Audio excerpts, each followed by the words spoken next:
Bonsoir à tous. Le journal, voici les titres. Le président Macky Sall est arrivé à Abuja pour les besoins du 62e sommet des chefs d'État de la CEDEAO. La rencontre s'ouvre demain dimanche au centre des échanges, les questions politiques et de sécurité dans l'espace ouest africain. Ce samedi, veille de match des Lions du Sénégal, nous ferons le point sur la conférence de presse d'avant-match avec Régis Bogard, l'adjoint du sélectionneur Aliou Cissé. Vous verrez les images de la séance d'entraînement des Lions et nous retrouverons nos envoyés spéciaux en direct de Doha. Face aux députés, les ministres de l'Agriculture et du Pétrole pour défendre leurs priorités pour l'exercice 2023. Les budgets de ces deux ministères ont été votés à l'issue des débats, compte rendu des plénières à suivre dans cette édition. Et puis la manœuvre militaire Ferlo 2022 a pris fin à Dodji dans le département de Linguère. Elle regroupe les différents corps de l'armée et les forces spéciales. Il s'agit pour nos forces de défense de tester leur capacité opérationnelle à faire face à des menaces complexes, une véritable démonstration de force. Vous allez le voir. Enfin, célébration ce 3 décembre de la Journée mondiale des personnes en situation de handicap. Elle a été marquée à Dakar par une collecte de sang, des expositions et des échanges sur les difficultés et la prise en charge de cette couche vulnérable. C'est le centre de Wakam qui a abrité l'événement cette année. Le chef de l'État est arrivé à Abuja cet après-midi, accueilli avec les honneurs. Le président Macky Sall doit prendre part demain dimanche au 62e sommet de la CEDEAO, une rencontre dont les enjeux portent sur les questions politico-sécuritaires ainsi que la vie de l'organisation communautaire. Envoyés spéciaux à Abuja, Mamadou Belem et Oumar Ning. Accueil chaleureux à Abuja où le président de la République, Macky Sall, est arrivé en fin d'après-midi.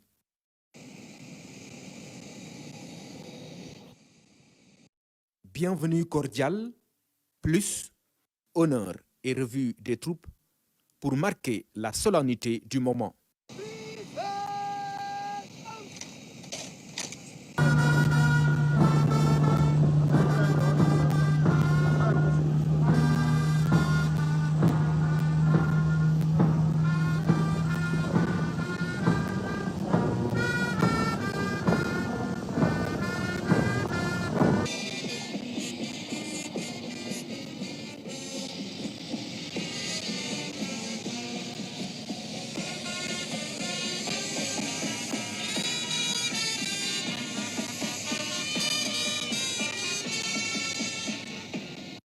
Les fastes d'un accueil qui traduit l'enthousiasme du peuple nigérian qui tient à souhaiter une chaleureuse bienvenue au président de la République, Macky Sall.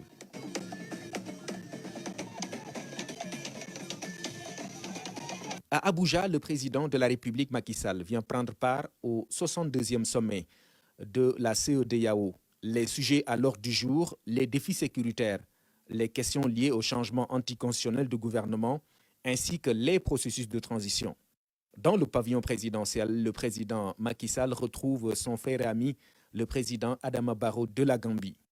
Avec leurs autres collègues, les chefs d'État procéderont, en marge des travaux du sommet, à la pose de la première pierre du nouveau siège de la CEDEAO. Sport dans cette édition, son absence inquiète plus d'un. Le sélectionneur national Aliou Cissé sera bien présent sur le banc des Lions demain dimanche pour conduire l'équipe du Sénégal à l'occasion du match de huitième de finale qui l'oppose à l'Angleterre. Absent de la séance d'entraînement et de la conférence de presse de veille de match, il a été remplacé par son adjoint Régis Bogard qui a donné des nouvelles du sélectionneur national. L'adjoint de Cissé a analysé l'avant-match en mettant l'accent sur la préparation de cette rencontre entre le Sénégal et l'Angleterre. À noter que l'entraînement des Lions a été ouverte pour 15 minutes à la presse. En conférence de presse de veille de match, une absence étonnante et qui fait jaser, celle du sélectionneur national Aliou Cissé. Et pour couper court à d'éventuelles spéculations, Régis Bogard, l'adjoint de Cissé, lève un coin du voile. Le sélectionneur est malade depuis 2 jours. Hier, effectivement, il nous a laissé faire l'entraînement, mais bien évidemment avec ses consignes, avec, je veux dire, les contenus qu'il avait décidés. Cet après-midi, on pense, en tout cas, on espère qu'il pourra quand même, je veux dire, venir sur le terrain, mais on n'en a pas la certitude. Par contre, on a la certitude que demain soir, effectivement, à 22h, c'est bien lui qui emmènera l'équipe. Ça, c'est une vraie certitude. Des nouvelles plutôt rassurantes. Bogar, l'adjoint de l'entraîneur national, donne ainsi les raisons de l'absence d'Aliou Cissé. Il se projette ensuite sur le match de huitième de finale face à l'Angleterre. On a bien l'idée que l'Angleterre, c'est une équipe du top 5, comme on dit. Aujourd'hui, ils sont 4e ou 5e mondial. C'est aujourd'hui, je veux dire, penser ou imaginer que battre une équipe effectivement de ce niveau-là, c'est aussi être capable, je veux dire, de montrer, je veux dire, tous les progrès qu'on a été capable de faire et qui sont réels. Je pense que en tout cas, le message pour nous, il est extrêmement fort. C'est de s'apercevoir que le Cameroun peut battre le Brésil, que la Tunisie peut battre la France. Et donc, dans notre tête, c'est de se dire que le Sénégal va battre l'Angleterre. En tout cas, c'est notre objectif. Du côté des joueurs, on aborde ce match avec beaucoup de sérénité et de confiance, dans l'optique de jouer cette rencontre avec un mental d'acier, un rythme intense et une concentration permanente. Quand un groupe vit bien, c'est la transmission des garçons les plus expérimentés ou les plus matures pour permettre aux plus jeunes qui arrivent et qui font partie aussi de la sélection de grandir très rapidement à leur côté. Après, la deuxième manière de grandir, c'est de jouer les matchs. Et voilà, c'est quand même un groupe. Alors même s'ils ne sont pas si nombreux que ça, on faisait le point il n'y a pas très longtemps avec le coach, il n'y en a que 7 des garçons. Et encore, non, je dis 7, il n'y en a plus que 6 parce que Sadio n'est pas là. Mais il n'y a que 6 garçons qui ont disputé la Coupe du Monde. Mais il y a un bon nombre de joueurs qui ont disputé effectivement les 2 Coupes d'Afrique et qui ont gagné cette Coupe d'Afrique. Et voilà, on sait tous pertinemment qu'il n'y a pas grand-chose qui remplace l'expérience. Donc cette expérience-là, elle est aujourd'hui importante. Le championnat anglais, c'est un championnat hyper attractif, hyper compétitif aussi. Et leur sélection aussi également, avec des joueurs très puissants au niveau mondial. Mais je dirais que la sélection sénégalaise reste sénégalaise, plus que francophile ou anglais. Mais en tout cas, on sait l'importance de ce championnat. Il y a presque tous les joueurs du monde qui aimeraient bien jouer à ce niveau-là. Et ça va dire quelque chose. L'Angleterre est un adversaire coriace, dont la tanière des Lions. Plusieurs joueurs évoluent en première ligue. Plus qu'un impact dans l'esprit et la manière d'aborder le match, cette rencontre prend vite des allures d'un duel épique. Et la connaissance des joueurs, ils l'ont. Par contre, ce qui est important pour nous, c'est de regarder un petit peu, parce que je pense qu'il y a réellement parfois des différences entre leur expression dans leur club, où ils ont des coachs qui ont effectivement un projet de jeu, une manière de jouer, et l'évolution, parce que je pense que cette équipe anglaise a également évolué dernièrement sur sa manière de jouer, et donc leurs prestations dans l'équipe nationale. Par contre, voilà, les échanges, on les a eus, et ça nous a permis à certains moments de comprendre certaines choses, et surtout d'identifier certaines caractéristiques très précises chez certains. Le groupe des Lions est au complet.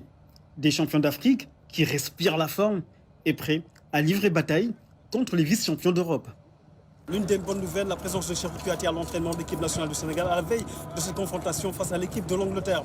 De la rage, de la grinta, de la confiance se dégage dans le groupe des Lions à quelques heures de la confrontation des huitièmes de finale de Coupe du Monde entre les Lions du Sénégal et l'Angleterre. Biram Bigendia, et nous retrouverons dans quelques instants un de nos envoyés spéciaux justement à Doha pour revenir sur l'état de santé d'Aliou Cissé, mais également les dernières nouvelles de la tanière. Avant cela, sachez que l'équipe d'Angleterre veut gagner le match face au Sénégal dans les 90 minutes du temps réglementaire. C'est le vœu du sélectionneur Gareth Southgate qui, en même temps, se méfie des Lions, tout comme son capitaine Harry Kane. Ils étaient en conférence de presse plus de 2 heures après leur séance d'entraînement de veille de match. On retrouve Ousmane Cissé, Pape Laïfaï et Ibrahima Mboupa. L'appel du muezzin qui résonne jusque dans le camp de base de l'Angleterre. Il est 14h local, passé quelques minutes, à Al-Wakra Sport Club. Les Three Lions en plein dans la préparation de leur 8e de finale. Pour Gareth Southgate et Harry Kane, le Sénégal sera un adversaire difficile à manœuvrer. Nous sommes très impressionnés. Nous savons qu'ils sont champions d'Afrique, qu'ils sont fiers, compétitifs. Il y a beaucoup de croyances en cette équipe, en ce collectif. Des joueurs individuels excellents qui peuvent donner du fil à retordre. Il y a également une bonne structure d'équipe. Je pense qu'Aliou a fait un très bon travail et il n'avait pas pu se qualifier en Russie. Il mérite de s'être qualifié cette fois-ci. Nous connaissons l'ampleur de la tâche qui nous attend. Ils ont de très bons joueurs, de très grandes menaces dans cette équipe. Ils sont champions d'Afrique. Cela leur a permis de se qualifier pour cette Coupe du Monde et de sortir victorieux de cette phase de groupe. Il s'agira d'un test difficile pour nous, pour l'équipe demain. Dans une Coupe du Monde, nous devons affronter les meilleurs joueurs au monde. Le coach de l'Angleterre, Gareth Southgate, assume son statut de favori, mais parle du Sénégal avec beaucoup de respect. Il veut aussi éviter les prolongations et les tirs au but. Il y a de nombreux aspects du jeu qu'il nous faut avoir de manière correcte. Il nous faut gagner le match, et ce pour éviter les prolongations et les séances de tir au but. En effet, nous voulons obtenir une victoire en 90 minutes. Mais si nous devons jouer 120 minutes plus, il nous faut être prêts physiquement et mentalement. Et je pense que nous le sommes. Quant à Harry Kane, il dit être en pleine forme. L'attaquant de Tottenham déclare avoir retrouvé toutes ses sensations, même s'il n'a pas encore marqué dans cette Coupe du Monde.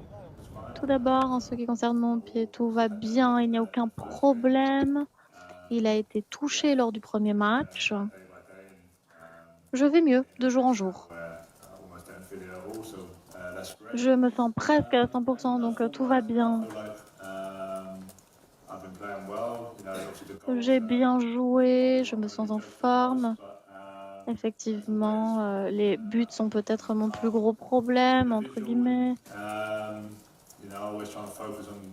J'essaye toujours de me concentrer sur l'équipe, de donner le meilleur de moi-même pour cette équipe. Je peux le faire de nombreuses manières, telles que je l'ai mentionné précédemment. Je vais continuer à aider, et si nous avons une meilleure chance de gagner, tant mieux. En tant que buteur, bien évidemment, je veux toujours inscrire des buts. Nous verrons comment le match de demain se passera, un match qui s'annonce difficile, et nous essayerons de sortir vainqueurs. Angleterre-Sénégal, un huitième de finale très attendu ce dimanche. L'affiche aura lieu à 22h locale, 19h GMT à Al Khor, dans le magnifique stade d'Al Bayt. Il se situe à une 50aine de kilomètres de Doha. Et direction justement Doha, où nous retrouvons Ibrahima Mboup ce soir. Bonsoir Ibrahima. Bonsoir Sarah.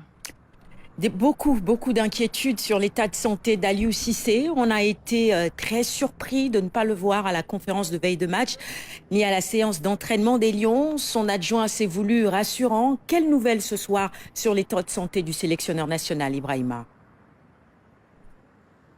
Oui, c'est vrai que c'est une surprise, Sarah Louia. On a eu la nouvelle, l'information 5 minutes avant par différents canaux.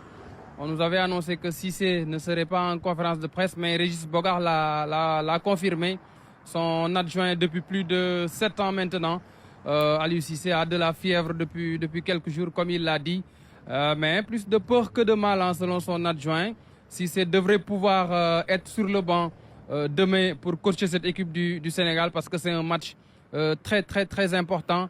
La Coupe du Monde, c'est beaucoup d'intensité pour un entraîneur. Ce n'est jamais évident, il y a beaucoup de stress, il y a beaucoup de pression.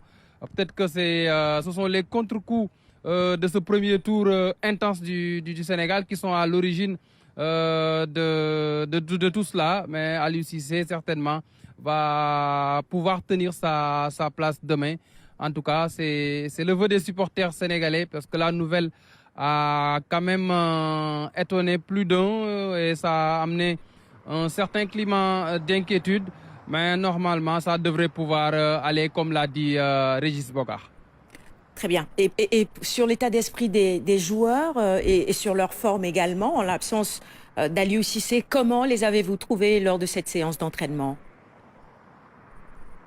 L'état d'esprit est positif. Ce qui est à souligner, c'est que cette équipe du Sénégal est très décomplexée, et ça, c'est important dans ce genre de compétition. Ce sont des joueurs de haut niveau, des joueurs qui ont disputé pas mal de compétitions internationales, champions d'Afrique, qui jouent dans des clubs qui évoluent en Ligue des Champions et dans les championnats les plus relevés en Europe. C'est un état d'esprit positif en cette veille de match.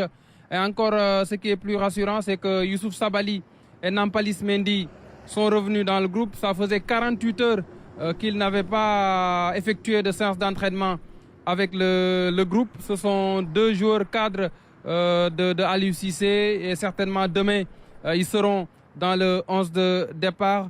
On a eu des propos aussi très rassurants en conférence de presse avec Alfred Gomis, l'un des gardiens de but. Il dit que ce match-là, c'est un match à gagner. C'est 11 contre 11. Le Sénégal va jouer pour tout un peuple, mais aussi pour tout un continent. Et le maître mot, c'est de gagner pour aller en quart de finale. Et pour gagner, il faudrait également compter sur la mobilisation des supporters sur place. Quelle ambiance règne en ce moment, veille de match, entre le Sénégal et l'Angleterre? Oui, c'est la veille d'armes. C'est la veille d'armes du côté des supporters. Comme vous le savez, les supporters ne peuvent pas assister aux séances d'entraînement des différentes équipes. Ils sont dans leurs appartements, dans leurs hôtels, en train de se préparer pour aller supporter cette équipe du Sénégal. Avant cette Coupe du Monde, on parlait de plus de 300 Sénégalais ici à Doha pour soutenir les Lions. Mais ils sont beaucoup plus nombreux que ça. Et les autorités du ministère des Sports nous ont confirmé qu'il y a plus d'1 millier de Sénégalais, plus d'1 millier ici au Qatar pour être à fond derrière l'équipe nationale du Sénégal. Et ça aussi, c'est très important en Coupe du Monde, puisque les adversaires mobilisent énormément de fans. Les Anglais, par exemple, font partie en général des supporters les plus nombreux en Coupe du Monde, aux côtés des Argentins, des Brésiliens. Et cette année-ci, il y a les Saoudiens aussi et les Qataris qui organisent cette Coupe du Monde. Mais la mobilisation des supporters sénégalais dans cette Coupe du Monde au Qatar est vraiment exceptionnelle. C'est la première fois qu'on voit autant de supporters sénégalais pour une Coupe du Monde. Et je pense que demain, ce 12e homme-là va vibrer, ce 12e homme-là va pousser cette équipe du Sénégal pour qu'elle puisse se qualifier en quart de finale de la Coupe du Monde. Très bien, Ibrahima Mboup, une dernière question sur nos adversaires demain. Vous avez suivi leur conférence de presse, mais également leur séance d'entraînement. Ils sont prêts à tout donner également pour battre le Sénégal demain, c'est ça? C'est ce qu'il faut retenir? Oui, on a été à la séance d'entraînement de l'équipe d'Angleterre et à la conférence de presse aussi. Lors de la séance d'entraînement, on a vu une équipe décontractée. Il y avait beaucoup de décontraction, beaucoup de sourires, les joueurs qui chahutaient à gauche et à droite. Ce sont aussi des joueurs de haut niveau qui connaissent donc ces moments-là, qui savent gérer la pression. En ce moment, l'Angleterre a un effectif de 25 joueurs, puisqu'il y a un des joueurs qui s'appelle Ben White, qui est rentré au pays il y a 48-72 heures. Il a eu des soucis familiaux, donc il était obligé de quitter le groupe. Donc Gareth Southgate ne compte que sur 25 storylines pour aller demain à l'assaut de l'équipe du Sénégal. Les Anglais ont été finalistes du dernier Euro, demi-finalistes de la dernière Coupe du Monde. Et l'Angleterre compte aussi en son sein beaucoup de joueurs cadres en Première Ligue. Parmi ces joueurs-là, il y a un certain Harry Kane qui était le meilleur buteur de la dernière Coupe du Monde.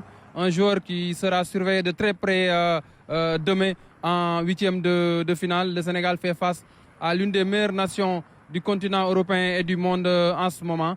Mais c'est du football, c'est 11 contre 11 et tout peut arriver dans un match de football, même si l'Angleterre sera favorite dans cette affiche. Et le Sénégal a les armes, bien évidemment, pour battre cette équipe. Merci beaucoup, Ibrahima Mboup. On va vous souhaiter une excellente soirée à Doha, à vous et à toutes nos équipes techniques sur place, bien sûr.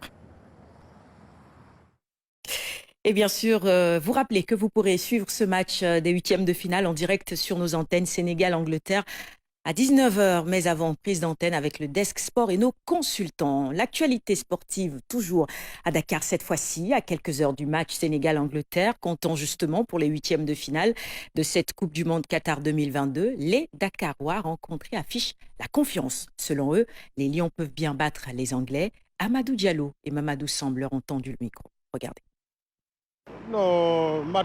Franchement, il n'y a pas de pression pour ce match. Je pense qu'aucune équipe ne peut impressionner l'équipe nationale du Sénégal. Il n'y a pas d'équipe facile à jouer. Donc, considérons l'Angleterre comme une équipe semblable à toutes les autres. Nous exhortons tous les Sénégalais à faire comme d'habitude, prier, faire des aumônes et rester unis. J'ai confiance pour ce match contre l'Angleterre. Les Lions vont mieux jouer contre les grandes équipes. Ils vont se surpasser et montrer toute leur qualité. Nous sommes des Sénégalais et nous croyons en nous. Je demande à ce qu'on s'unisse derrière le coach Aliou Cissé. C'est un patriote. Tous ensemble, allons gagner les Anglais.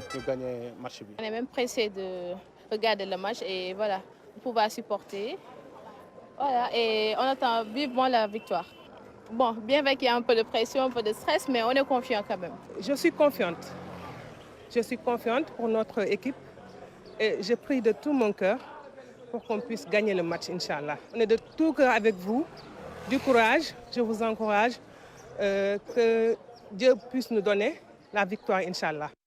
Voilà ce qu'il fallait retenir sur l'actualité sportive ce soir.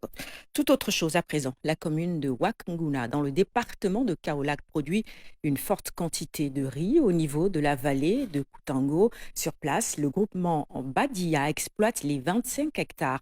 Les rendements obtenus sont satisfaisants, plus de 5 tonnes à l'hectare. Le bassin arachidier regorge, vous le savez, d'énormes potentialités en matière de production de riz. Pierre Dieu. Village de Keur Amadinguenar dans la commune de Wakunguna, département de Kaolack. Ici, c'est un pas de géant vers l'autosuffisance alimentaire qui est franchi. La vallée de Koutango offre bien des opportunités. Sur les 57 hectares, c'est les 25 hectares qui sont emblavés pour cette présente campagne. La variété choisie est le RI 1528. Keur Amadinguenar fait partie des villages arrosés par le Mini-Yang Bolong, qui prend sa source effectivement sur le couloir Bolon. Et ceci fait partie de la vallée de Koutango, une des vallées les plus importantes en matière de potentialité de maraîchage et de culture de riz au niveau du Sénégal, voire même dans la région de Kaolack. Et ceci nous provole à chaque fois qu'il y a des partenaires, depuis PISA, avec FAO, avec Plan International dans les années 1994, mais aujourd'hui avec ANCAR, avec Proval CV, qui concourent à des résultats probants pour nos braves femmes qui sont au niveau de ces périmètres maraîchers et ces périmètres rizicoles. Ces résultats ont été obtenus grâce à des stratégies bien définies. Des champs-écoles sont installés par les agents de l'ANCAR pour bien former les acteurs. On forme les producteurs, on les accompagne à ce qu'on puisse avoir de bons rendements. Là aussi, l'ANCAR accompagne les producteurs en partenariat avec des partenaires comme le Proval CV qui, pour cette année, a accompagné les producteurs sur l'accès aux intrants, sur l'accès aux engrais et sur tout ce qui est en rapport avec la production du riz. Li ñuy njëkk commencé mooy étude biologique maanaam étude biologique balaa ñuy commencé daal kenn du dugg ci tool. Nous avons d'abord commencé par faire une étude de terrain. Personne ne rentre dans le champ pour tout conserver intact, pour surtout voir les insectes. Tout est bien mesuré pour avoir des résultats fiables. À chaque fois, il faut choisir 10 plants pour bien faire le travail. Il y a 2 aspects à prendre en compte, les prédateurs et les ennemis naturels des plants. Vérifier ceeb bi ndax ñaari programme moo am. Pour améliorer davantage les rendements, l'accompagnement se fait sur plusieurs niveaux. Des pratiques agricoles innovantes sont proposées. À partir maintenant du champ d'école qu'ANCAR a installé, on est venu faire une visite d'échange qui il y avait le village environnant qui était invité pour s'inspirer de l'expérience qui se passe à Kaolack pour une fois au retour doivent multiplier ça. Ici, par rapport aux années passées, nous avons observé vraiment une forte amélioration des rendements par rapport aux années passées grâce aux nouvelles technologies comme les brassements profonds de l'irrigation qui à présent fait beaucoup de rendement dans nos vallées. Ces acteurs à la base saluent les efforts consentis par toutes les parties prenantes pour la valorisation et l'exploitation de ces superficies. Ici, le riz cultivé a changé bien des vies. Ces champs de riz sont toute notre vie. Nous n'avons que cela pour vivre. Depuis que nous avons l'Ankar comme partenaire, la production ne cesse d'augmenter. Nous consommons le riz que nous produisons, une partie est vendue et c'est ce qui nous permet de prendre en charge nos maisons, nos familles, nos enfants. Dans le village, personne n'achète plus de riz. Nous ne connaissons même pas le prix du kilogramme. Hormis la riziculture que nous pratiquons, nous faisons aussi du maraîchage. Des choux, des patates et de l'oignon sont aussi cultivés. Dans cette zone, les femmes et les jeunes ont du travail. L'extension des surfaces emblavées est souhaitée, aussi un appui en matériel agricole, en intrants de qualité et en quantité pour booster la production. Autre facteur bloquant constaté, le développement de la TIFA. Notre principal problème, c'est la TIFA. Donc peut-être les autorités, via cette intervention, donc, vont peut-être nous appuyer pour la disparition de notre ennemi commun, mais aussi de nous accompagner en matériel. En attendant, un travail considérable est fait avec les moyens du bord. Cette vallée de Koutongo est exploitée par un groupement dénommé Badia, composé de 105 femmes, aussi des jeunes. Les rendements attendus des 25 hectares cultivés sont estimés à 136 tonnes, soit 5,447 tonnes à l'hectare. Hormis le riz cultivé dans la vallée, du riz de plateau avec des variétés adaptées dans la zone. Grâce à l'appui et à l'accompagnement de l'Ankar et des autres partenaires, l'amélioration de la production et des revenus des producteurs passe par une modernisation des bases productives telles la semence qui, à elle seule, contribue à hauteur de 30% du rendement.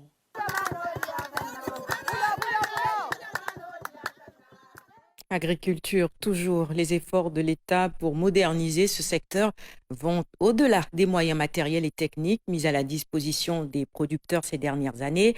À Sinthiou-Malem, dans la région de Tambacounda, l'État a également instruit l'Institut sénégalais de recherche agricole ISRA à produire de nouvelles variétés semencières adaptées aux conditions climatiques de cette zone. Une ferme semencière a même été créée sur place. Tidiane Sissé.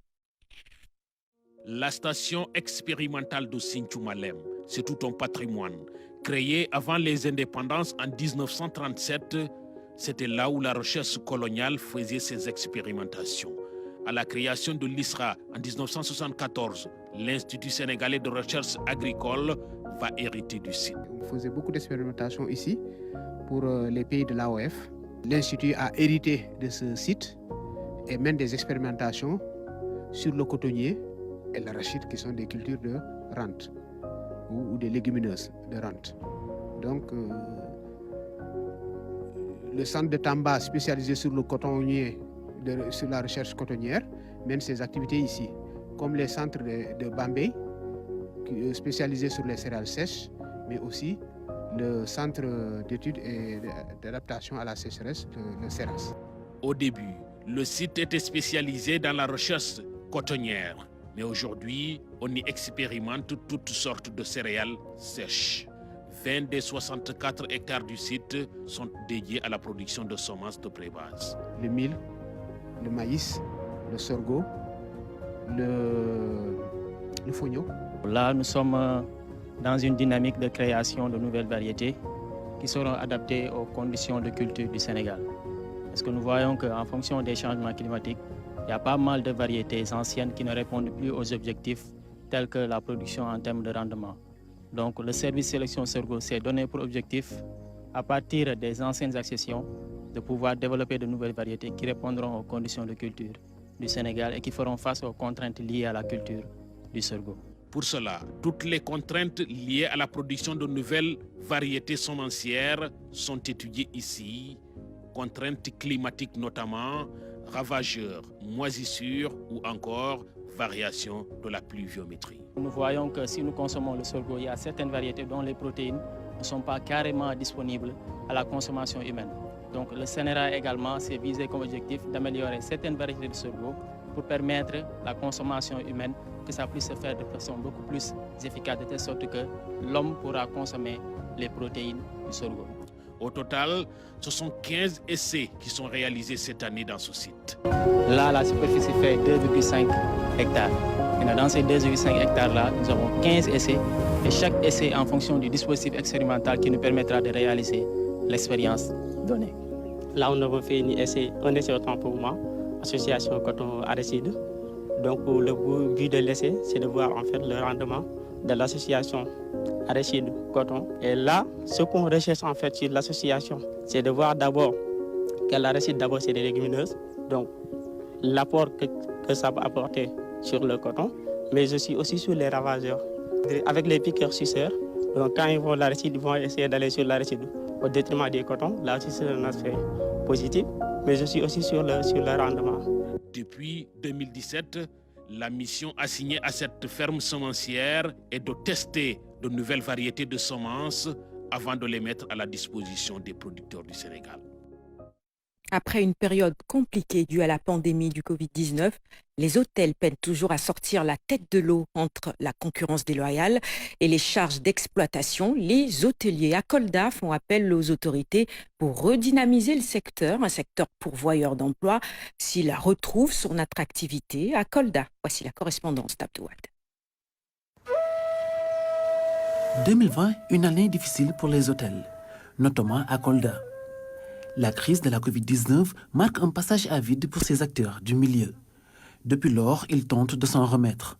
Nous, notre activité principale, c'est dans la chasse. Donc le Covid, ça, pratiquement les gens ne voyageaient plus, il n'y avait plus d'avions, donc c'était zéro chasse, quoi. Donc pratiquement, il n'y avait plus d'activité. Et puis nous, nos hôtels étaient fermés, avec l'arrêté ministériel.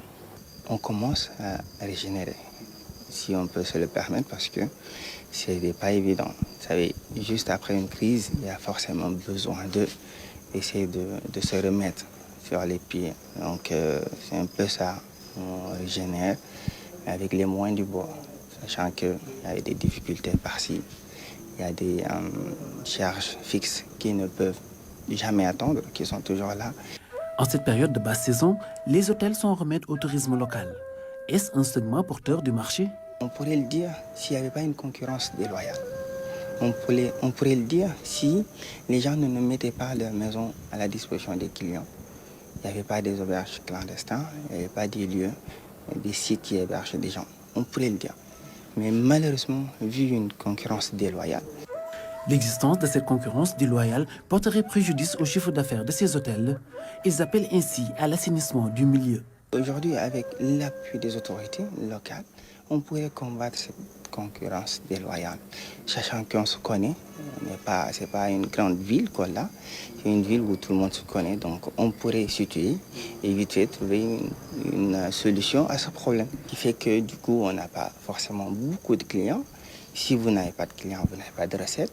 On n'a pas de recettes, on a du mal à faire face à nos charges, que ce soit nos charges sociales, que ce soit des imprévus. Donc c'est un peu ça. D'où quand même l'appel qu'on fait aux autorités locales et centrales pour qu'ils puissent venir vraiment en aide à ce secteur privé qui, s'il souffre quand même, c'est un pan de l'économie locale qui souffre. La basse saison et les activités para-hôtelières s'accompagnent d'une baisse des revenus. D'où la nécessité de travailler avec les établissements financiers. On ne peut pas travailler tout le temps avec nos propres moyens. De temps en temps, on a besoin de faire des prêts. Et puis les banques, on a besoin que les banques viennent vers nous, nous soutenir. Parce qu'on a une garantie, quoi. Mais si les banques ne nous donnent pas ces facilités-là, on ne peut pas évoluer comme tout le monde. Pour faire face à ces difficultés, les hôtels préconisent une meilleure collaboration avec les autorités pour sauver un secteur d'activité qui peine à décoller dans la région. Je vous en parlais en début de journal. Ferlo 2022, la manœuvre nationale a vécu. Le champ de tir de Doji dans le département de Linguère, dans la zone militaire numéro 2, a servi de cadre pour ces exercices. Toutes nos armées et leurs différentes composantes sont mises à contribution pour réussir la mission. L'objectif est de tester l'interopérabilité de nos armées. Ferlo 2022, c'est une manœuvre à balles réelles. Notre reporter Ibrahim Andong a participé à cette manœuvre. Un ciel assombri par l'impact de la riposte. Une puissance de feu doublée de tirs de précision. Le tout se résume à un objectif atteint. Ces colonnes de fumée renseignent sur la destruction des différentes cibles. Le champ de tir de Doji résonne.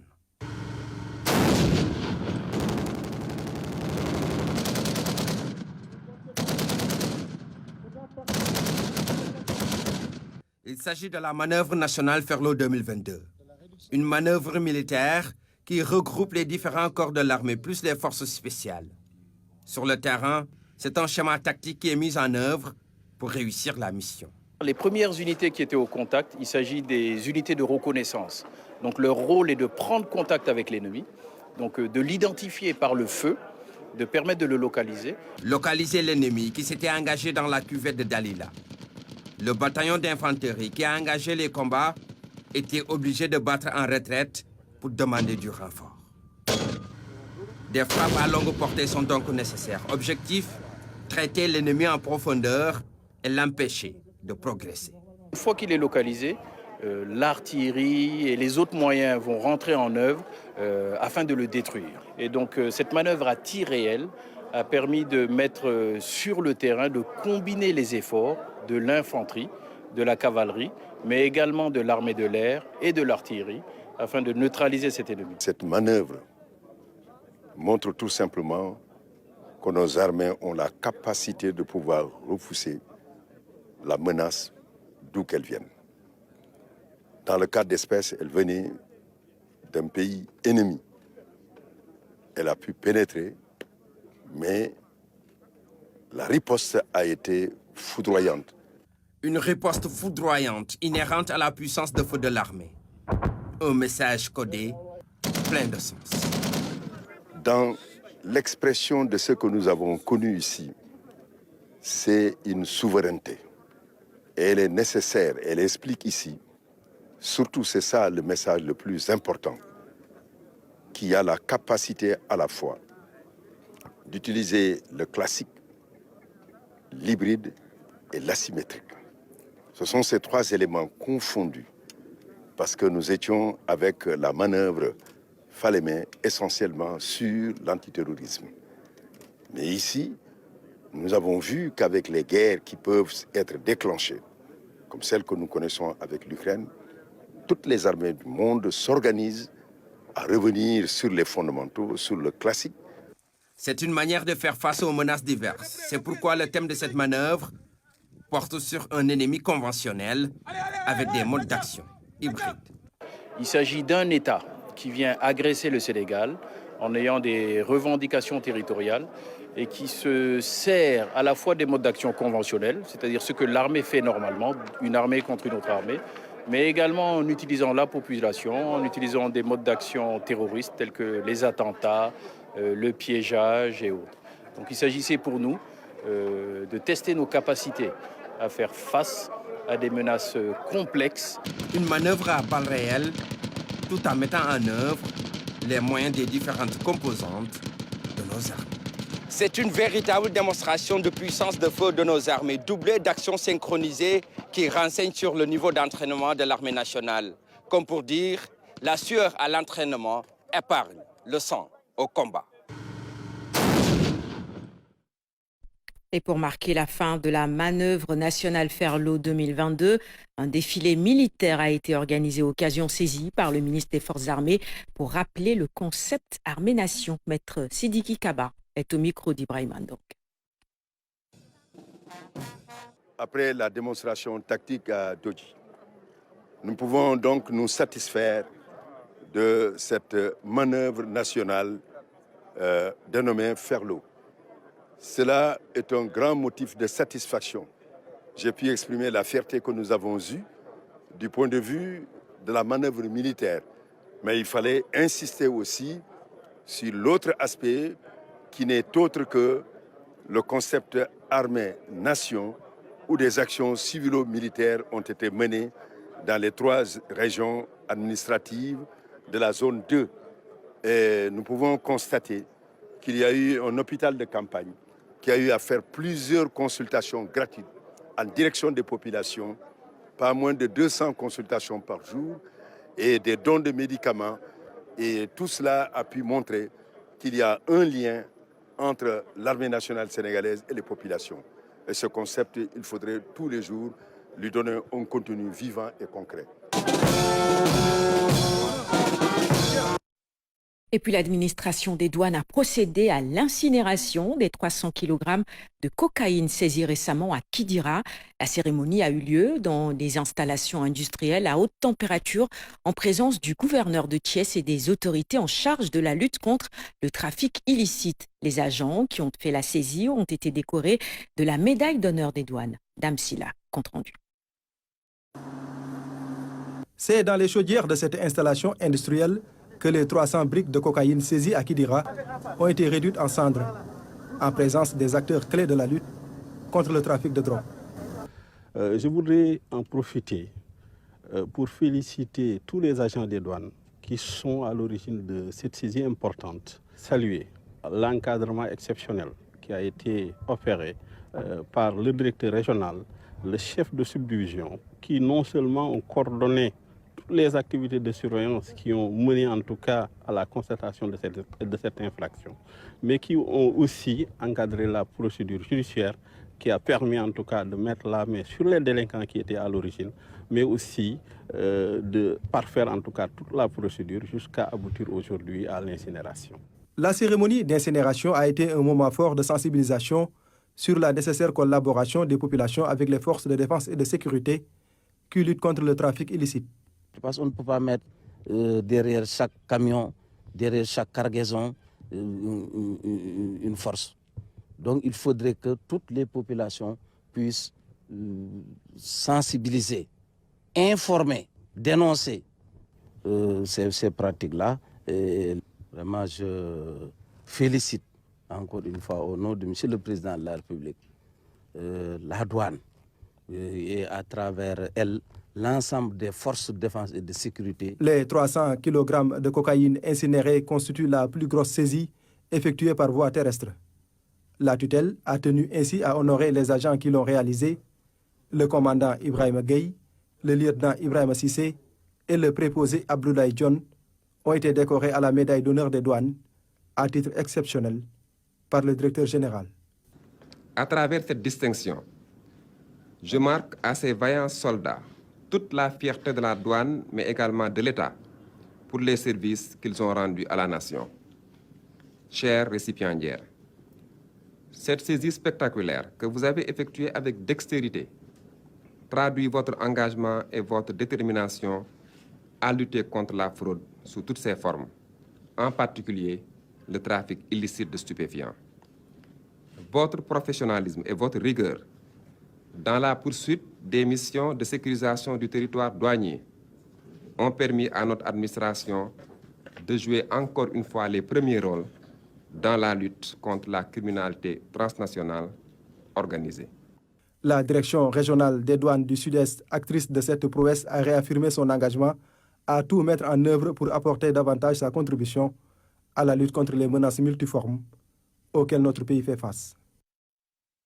Et puis le directeur général des douanes a saisi l'occasion de la cérémonie de décoration des agents pour lancer un appel à plus de détermination et de fierté dans l'exécution des missions de cette administration. Je vous propose de suivre les explications de Abdourahmane Gueye, directeur général des douanes.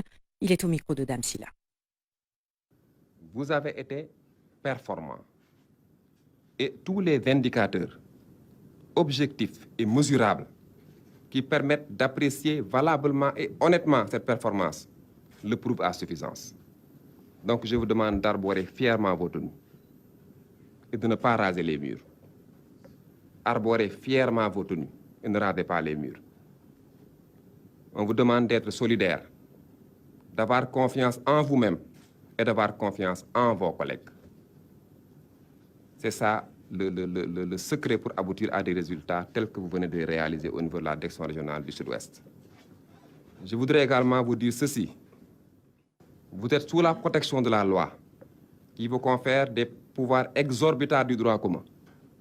Vous l'avez appris à l'école et vous le savez très bien. Appliquez la réglementation dans toute sa rigueur, mais appliquez-la avec bienveillance, appliquez-la avec générosité, appliquez-la avec souplesse. N'acceptez jamais, jamais qu'une vision manichéenne, pour ainsi dire, en noir et blanc, de votre administration vous sape le moral, vous décourage et vous empêche d'être dans vos missions. Mais ayez toujours en bandoulière l'éthique nécessaire pour exécuter valablement et avec toute la correction régulière les missions qui nous sont assignées. L'actualité ce soir, c'est aussi la célébration de la Journée internationale des personnes vivant avec handicap. Elle a eu lieu donc ce samedi. Plusieurs activités ont été organisées pour marquer cette journée qui place justement les personnes en situation de handicap dans la société parce qu'elles occupent une place importante. Des plaidoyers pour une amélioration de leur prise en charge et des recommandations ont été faites à l'issue des débats avec les autorités, les associations et les partenaires. La Journée internationale des personnes en situation de handicap a une nouvelle fois été célébrée au Sénégal. Au centre de Ouakam, le programme a débuté par un don de sang. Les discussions se sont articulées autour des difficultés auxquelles font face les personnes en situation de handicap et des solutions pour y remédier. Il y a des difficultés au niveau de l'édifice public, l'accessibilité à l'école, l'accessibilité aux soins de santé. Il y a tous ces problèmes. Il y a aussi les problèmes au niveau de l'emploi. Il y a des gens, il y a des handicapés diplômés qui n'ont pas les moyens d'être recrutés ou d'avoir un emploi. Il n'y a qu'un décret, le décret d'application de l'éducation inclusive et la carte d'égalité des chances. Maintenant, il y a beaucoup de décrets qui doivent être suivis. L'inclusion du handicap est un aspect essentiel du respect des droits humains, du développement durable et de la paix. Les autorités locales, les associations et les partenaires ont magnifié le travail effectué par les personnes en situation de handicap au centre de Ouakam. Nous sommes très heureux aujourd'hui de découvrir que les personnes en situation de handicap sont en train vraiment de se prendre en charge et de trouver des solutions alternatives à cette situation de handicap. Et je pense que à voir ce qu'ils ont fait et ce qu'ils sont en train de faire à Ouakam, ils sont en train vraiment de s'épanouir dans un environnement, d'accord, un peu exigu, mais nous avons prévu à l'avenir de leur faire une maison des personnes en situation de handicap. Il y a évidemment un défi permanent pour améliorer les conditions d'hébergement, les conditions de vie quotidienne des handicapés. Et c'est pour ça que les éléments français au Sénégal ont une attention particulière pour ces handicapés, les associations qui les soutiennent, notamment à Ouakam. La Journée internationale des personnes en situation de handicap est célébrée chaque année depuis sa proclamation en 1992 par la résolution de l'Assemblée générale des Nations unies. Vous le savez, le marathon budgétaire se poursuit à l'Assemblée nationale. Ce vendredi, c'était au tour du ministre du Pétrole et des Énergies de passer devant les parlementaires. Les députés ont voté le budget. Il s'élève à plus de 313 milliards de francs CFA en autorisation d'aménagement. L'exploitation prochaine du pétrole, l'accès universel à l'électricité ont entre autres dominé les débats. Le compte-rendu de la plénière avec Maria Madramé. Après les tensions de la veille, c'est dans une ambiance relativement calme que s'est déroulé ce vendredi le vote du budget du ministère du Pétrole et des Énergies. Les députés ont pour la plupart plaidé pour l'électrification rurale. Ils n'ont pas pour autant manqué de magnifier la politique de démocratisation de l'accès à l'électricité initiée par l'État du Sénégal qui, en 2022, a déboursé près de 1000 milliards de francs CFA pour subventionner le secteur de l'énergie et vise à l'horizon 2025 l'accès universel. Avant la séance en commission concernant les hydrocarbures, l'impact du gaz to power a été soulevé, notamment son effet sur l'économie et l'abandon des énergies fossiles à son profit.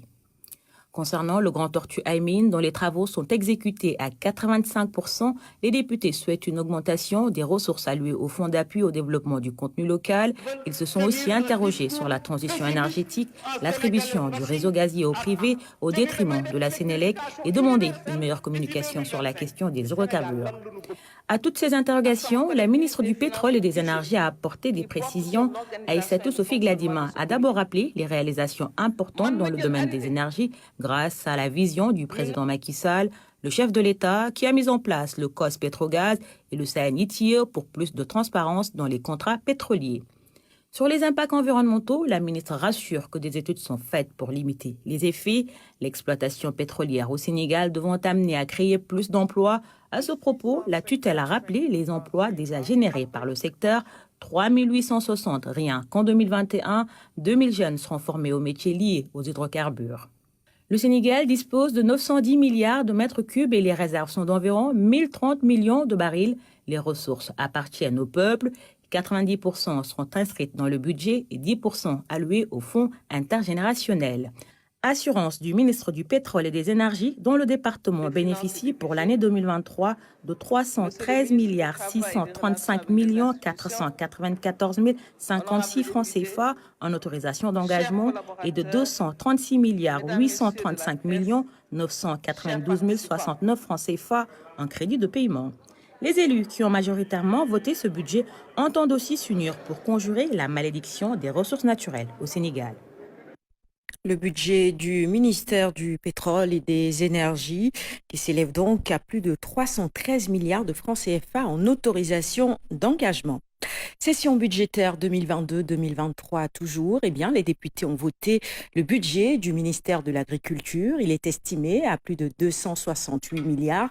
Les parlementaires ont interpellé le ministre sur l'insuffisance des quotas de semences, sur le matériel agricole, mais aussi sur la filière arachidière. Pernambo. L'agriculture sénégalaise porteuse de croissance reste un secteur stratégique. C'est dans ce cadre qu'une bonne politique agricole a été définie par le chef de l'État, politique qui est en train d'être mise par le ministre pour une souveraineté alimentaire durable. Ainsi, pendant plus de 10 tours d'horloge, les parlementaires ont interpellé le ministre sur plusieurs questions. D'abord, sur l'insuffisance des quotas de semences octroyés aux petits producteurs et le matériel agricole qui fait défaut dans quelques localités. À ce propos, il souhaite davantage de semences de qualité, d'engrais et de matériel aussi bien attelé que motorisé pour le renforcement de la production. La filière arachide, filière stratégique, a été à l'ordre du jour. Sur ce, les élus du peuple souhaitent une augmentation du prix plancher fixé à 275 francs, mais aussi le renforcement de la Sonacos. Par ailleurs, les députés ont plaidé pour la mise en place de chambres froides et de magasins de stockage pour la conservation des produits horticoles. Ils veulent aussi une autosuffisance en maïs et en riz. Les parlementaires demandent à l'État de renforcer les femmes, surtout pour l'accès à la terre et aux fermes agricoles. L'augmentation du capital semencier, le renforcement de l'ANIDA, de l'ANCAR, de la SODAGRI, de la SAED et de l'ISRA pour une recherche de qualité ont aussi intéressé les députés. Des députés ont par ailleurs félicité le ministre Aly Ngouille Ndiaye pour sa nomination à la tête du ministère de l'Agriculture, car selon eux, c'est l'homme qu'il faut, à la place qu'il faut, et vu son parcours, il pourra relever le défi de la souveraineté alimentaire. Prenant la parole, le ministre Aly Ngouille Ndiaye a d'abord félicité les parlementaires pour leur contribution de qualité. Dans ses réponses, la tutelle a ensuite rappelé les nombreux efforts consentis par l'État depuis 2012 dans le secteur agricole. Aujourd'hui, selon le ministre, l'agriculture sénégalaise a été révolutionnée. Toutes les filières ont connu des avancées majeures. La mécanisation a été accentuée. Ajouté à cela un capital semencier composé de nouvelles variétés. Cependant, nous sommes loin du compte, mais le Sénégal est sur la bonne voie, a-t-il dit. Satisfait des réponses, la majorité des députés a voté le budget du ministère de l'Agriculture, de l'équipement rural et de la souveraineté alimentaire pour l'année 2023. Tout autre chose à présent, cette cérémonie de remise de chèques par la LONASE aux parieurs gagnants. 50 millions de francs CFA partagés entre deux gagnants. À cet effet, la LONASE a dévoilé ses offres alléchantes pour ses souscripteurs. Awa Ndiaye. Ces parieurs ont osé et ont remporté des montants importants au loto, 50 millions de francs CFA, répartis entre deux gagnants, 16 millions et 33 millions. Le parieur de la masse commune internationale a gagné 26 millions. Le loto, un jeu à millions qui permet de créer des millionnaires. La masse commune internationale est aussi une offre intéressante avec sa célèbre tirelire. C'est pour nous un grand plaisir, je le disais tantôt, pour ces produits, ces offres qu'on ne cesse de proposer à nos parieurs. Et la satisfaction est d'autant plus grande que l'on constate que de jour en jour, ces parieurs gagnent de gros lots, tels qu'on l'avait prévu dans les offres de paris. Les offres de paris à millions qui permettent à cela de gagner des sommes assez conséquentes pour pouvoir régler des problèmes, pour pouvoir également investir dans des projets. La LONASE attend beaucoup des joueurs qui tentent régulièrement leur chance. La Société nationale reste à leur écoute pour les aider et les accompagner dans leurs projets d'investissement. Des surprises seront présentées pour les fêtes de fin d'année. La LONASE innove avec les jeux SMS. Et c'est la fin de ce journal. Merci de votre fidélité. Nos programmes se poursuivent. Restez en notre compagnie. Excellente soirée à toutes et à tous et bonsoir.